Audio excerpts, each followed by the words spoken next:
Hello friends, अगर आपने अभी तक मेरे यूट्यूब चैनल को सब्सक्राइब नहीं किया है तो प्लीज़ मेरे यूट्यूब चैनल को सब्सक्राइब जरूर करें और बेल आइकन दबाना बिल्कुल नहीं भूलें। तो आज हम बात करने वाले हैं लेवल्स ऑफ एडेप्टेशन की। तो सिनॉप्सिस की बात करें हम तो introduction, adaptation of environment level, functional level, behaviour, physiology, biochemistry and morphology, functional level. 5वां नंबर जो है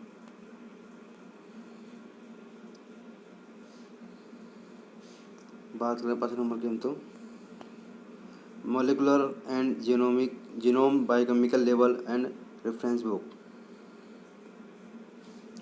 यहाँ हम इंट्रोडक्शन की बात करें तो पर्यावरण का सुस्पष्ट स्तर पर अर्थ होता है वह आवास गहरा समुद्र, उष्ण कटिबंधीय वन, एक गर्म और स्थल, या फिर वह आवास जिसमें प्राणी निवास करते हैं।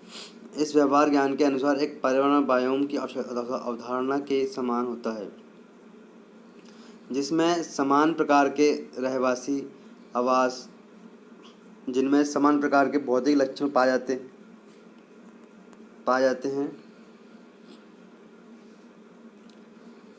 यह जानते हुए कि चाहे प्राणी एकीकृत जल में, वायु में, या उभयचरी या ठंड मौसमी या गर्म अक्षांशीय भाग में रहते हैं, निश्चित रूप से समस्याओं के बारे में बताते हैं जिसका वह सामना करते हैं तथा आकारों एवं कूट रचनाओं के प्रकारों को शायद दर्शाते हैं। सुस्पष्ट रूप से वातावरण जो है अधिक जटिल होता है।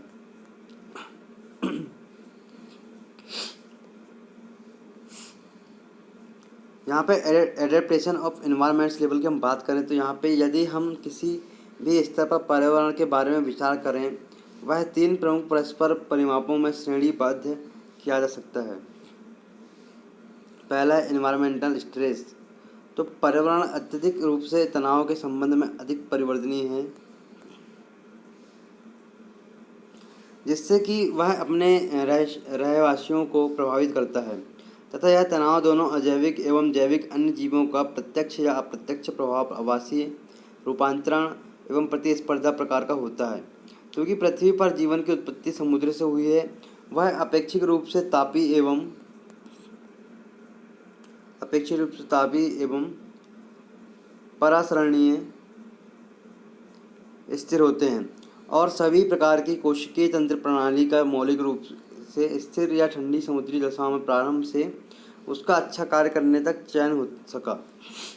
यह कभी कभी देखने में उपयोगी होता है कि अजैविक तनाव इस पर निर्भर करता है कि कितनी अधिक दशाएं प्रारंभिक बिंदु से अपसारित हुई हैं।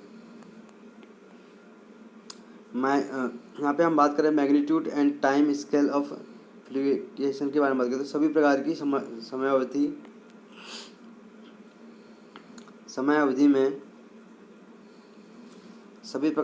अवधि में सजीव जो है जीवों से संबंधित पर्यावरण अधिक स्थिर हो सकता है। शायद इसका श्रेष्ठ उदाहरण गहरा समुद्र है, या वे 10 या सैकड़ों या हजारों वर्षीय विकासीय एवं भौगोलिक समयावधि में यह भिन्न हो सकता है। जैसे कि थल खंड गति करता है, समुद्रीय स्तर पर उड़ता या गिरता है, पदार्थों का अपरदन होता है और किसी अन्य स्थान पर संग्रहित होता है। नदियाँ अपना पथ परिवर्तित कर देती हैं। एनर्जी और रिसोर्स की बात करें हम तो अवेलेबिलिटी की बात करें तो प्राणियों को ऊर्जा असामान्य रूप से स्वतंत्र रूप से उपलब्ध होती है, लेकिन कुछ आवासों की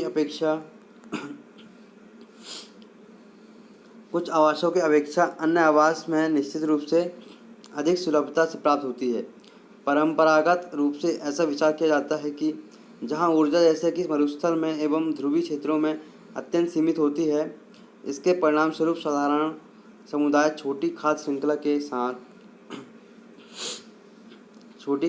के साथ उन प्राणियों के द्वारा बनती है जिनमें कम चयापचयिक आवश्यकता होती है। यहाँ पे फंक्शनल लेवल की हम बात करें तो पहला आ है जो है अवोइडेंस, कन्फॉर्मिटी एंड रेगुलेशन। जब एक प्राणी वातावरण में परिवर्तन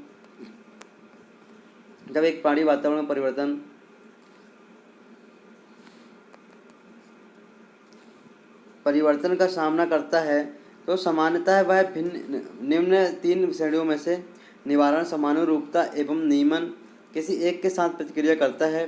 परंपरागत कार्यकीय उपरोक्त में से अंतिम से एवं विधियों प्रक्रियाओं के विच्छेदन और सेल्स ऊतक एवं संपूर्ण शरीर में अंतर्निहित नियमन की जैव रासायनिकी से अत्यधिक रूप से संबंधित हैं।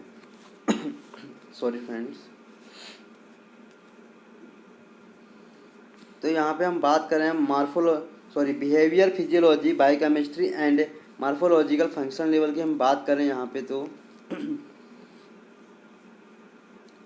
4 दीर्घ या प्रमुख विभिन्न लेकिन पारस्परिक प्रभावशील कार्यात्मक स्तर जिस पर निवारण समानुरूपिता या नियमन दृश्य रूपी लक्षणों के 4 विभागों के समान प्रभावित हो सकते हैं। यह स्तर कभी कभी सोपानात्मक संगठन रूप में देखा जा सकता है।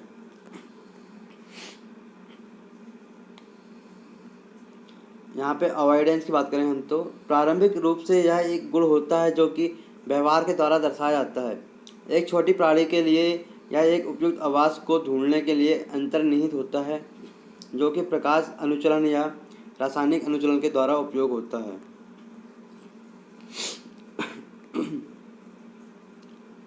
सूक्ष्म आवासीय प्रभाव यहाँ पे के केंद्र होता है।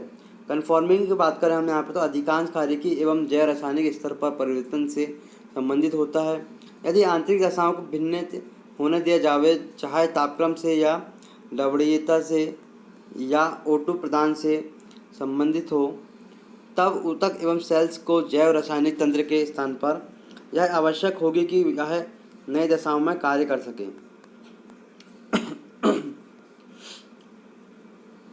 रेगुलेटिंग के बारे में बात करें हम तो यहाँ पे तुलनात्मक दृष्टि में नियामकों को इस सोपानात्मक स्तर पर प्रचुर एवं बहुमूल्य परिवर्तनों की आवश्यकता हो सकती है। व्यवहार उच्च स्तर का प्रथम साधन है, बल्कि उत्कृष्ट ऊष्मावासी स्तनी प्राणी व्यवहार की पूर्ण श्रेणी को निरंतर उपयोग करते हैं, लेकिन व्यवहार महत्वपूर्ण कार्यकीय एवं जैव रासायनिक समायोजन के द्वारा आवर्धित होते हैं।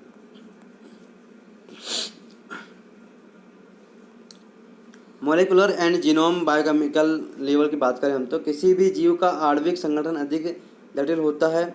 इसकी जटिलता तथा इस तथ्य से और संयोजित हो जाती है कि कोई भी प्राणी जातियों की आणविक संरचना समान हो। वास्तव में किसी भी जाति के व्यक्ति की आणविक संरचना समान जाति के अन्य व्यक्ति की आणविक संरचना समान होती है, केवल उन वर्गों में जिनमें कोशिकीय विखंडन होता है। इस प्रकार की जैव रासायनिक असमानता विकास का प्रमुख कारक होता है। इस प्रकार की असमानता आंशिक रूप से संरचनात्मक विभेदनशीलता के लिए अधिक कार्यक्षमता कार्बन परमाणु के द्वारा संभव होता है। वास्तव में कार्बन परमाणु को 4 उच्च स्थिर बंधन बनाने की क्षमता से कार्बन परमाणु 4 प्रमुख कार्बनिक यौगिक लिपिड, प्रोटीन, कार्बोहाइड्रेट एवं न्यूक्लिक अम्ल जो कि सजीवों में पाए जाते हैं के लिए रीढ़ की हड्डी होते हैं। अनुकूलन एक विधि होती है जो कि प्रोटीन से संबंधित होती है। प्रोटीन सेल्स के अधिकांश शुष्क पदार्थों का निर्माण करते हैं और सभी सेल्स की विधियों के आधार होते हैं और विधियों के संरचनात्मक घटकों का निर्माण करते हैं तथा यह विधियों का उत्प्रेरण एवं नियंत्रण करते हैं। यह नॉन